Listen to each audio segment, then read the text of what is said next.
My name is Amy Richards. I am now Associate Professor of Communication. I'm from West Virginia originally, Clarksburg. Then I did undergrad at Bethany, which is also in West Virginia. Then from there I did kind of the theater thing for a while, went to New York, and traveled around, whatever. And then I decided that kind of life of poverty was not really what I really wanted in life.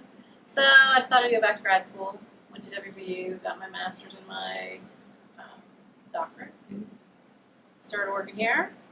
Been here, and next year will be my 10th year here. So I think I always knew that I wanted to have children. In terms of the evolution of how I wanted to do that, I would say probably my early 30s.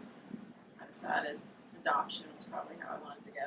I figured, if I wanted a kid, there's probably a kid somewhere that might need a parent, so let's do it that way. A friend of mine who was adopting at the same time, she was adopting 3 sisters, we formed an organization called Ethio-American Family Services, and through that organization we've opened an orphanage and a learning center in Ethiopia. The orphanage is called Maskaye Children's Home. Maskaye means a place of safety. Words are very important in the Amharic Ethiopian language. We have 30 kids living at the orphanage right now. We've placed, not we, but we have helped to place over 100 kids in the United States and Italy. I decided pretty quickly on international adoption for a couple of reasons, because domestic adoption, I'm a single person. I didn't feel especially equipped to deal with a lot of the issues that come along with domestic adoption, or specifically foster adoption. At that point in life, I just didn't feel equipped for that.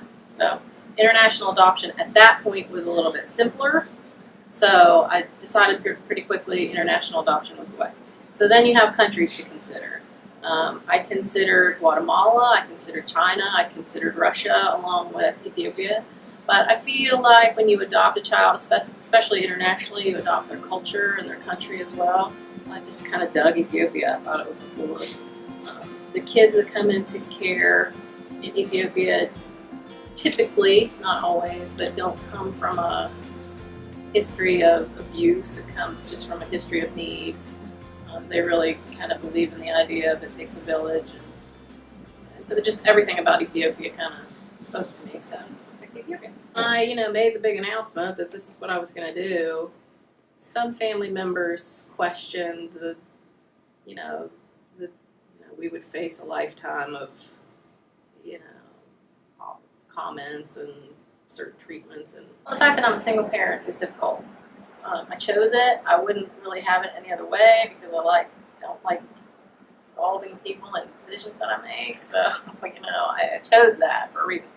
But it is difficult, just getting people where they need to go, not having, someone to kind of bounce specific ideas off of, just being good cop, bad cop all the time. Those are challenging things. I really didn't have any setbacks in adopting, which is unusual. I signed the contract with the agency, and 7 months later I brought Brindley home.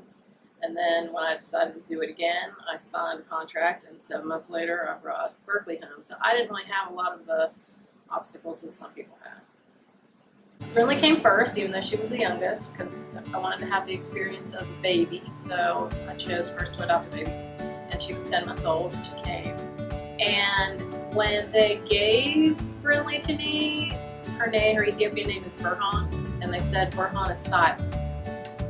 And anybody that knows Brindley, Burhan is not silent, not at all. So that was the end of Burhan being silent. She's funny and feisty and sassy, and just has her own very own beautiful world.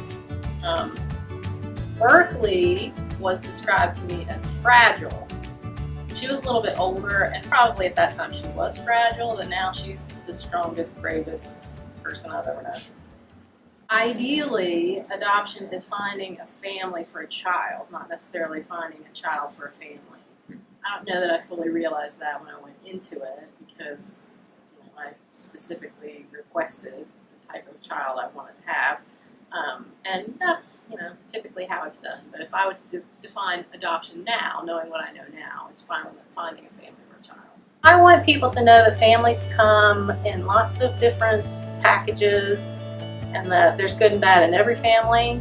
And, you're given something or you create something and you decide whether it's good or bad.